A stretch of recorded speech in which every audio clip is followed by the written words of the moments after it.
Hey, all you Snow Beast Performance fans. Today we are talking about the 3 things that make a squat really good and efficient. So we're gonna have Ashley start doing some air squats first.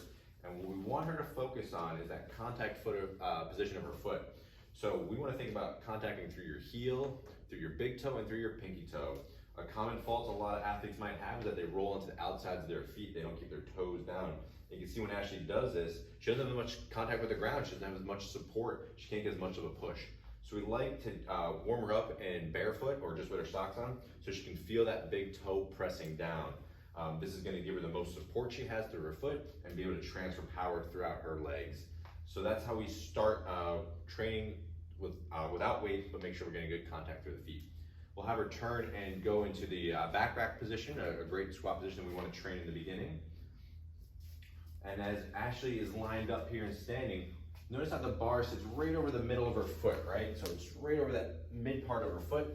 And as she squats, we want that bar path to be pretty vertical. It's gonna drop straight down and straight back up. We don't want that bar getting out in front of the toes or too far back on the heels. That's gonna affect her balance.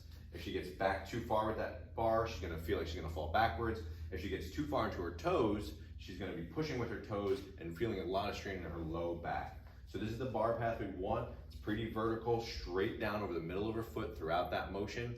And that's how we know that she's getting a good, consistent movement pattern. We'll have her put that back up onto the rack for a moment.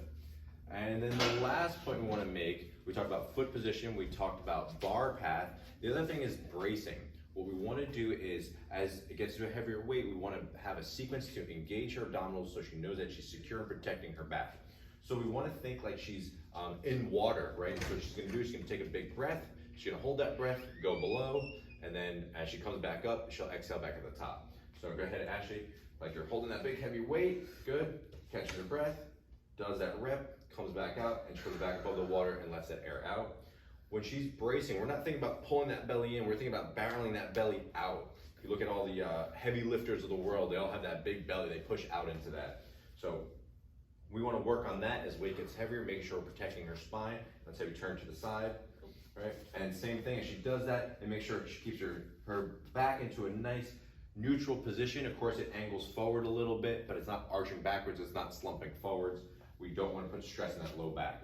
So those are our 3 tips that we want to start with performance of getting into a good squat. We're going to make sure we're getting good contact with the heel, the big toe, and the pinky toe. We want to make sure that that bar path is vertical. That tells us a lot about your mobility in your ankles and your hips. And we want to make sure we're bracing to protect your back. If you know you have any problems with that foot position, with your ankles, with your hips, or with your bracing, we have more information for you. You can check some of that stuff out. But this is a good starting spot to get to a good squat.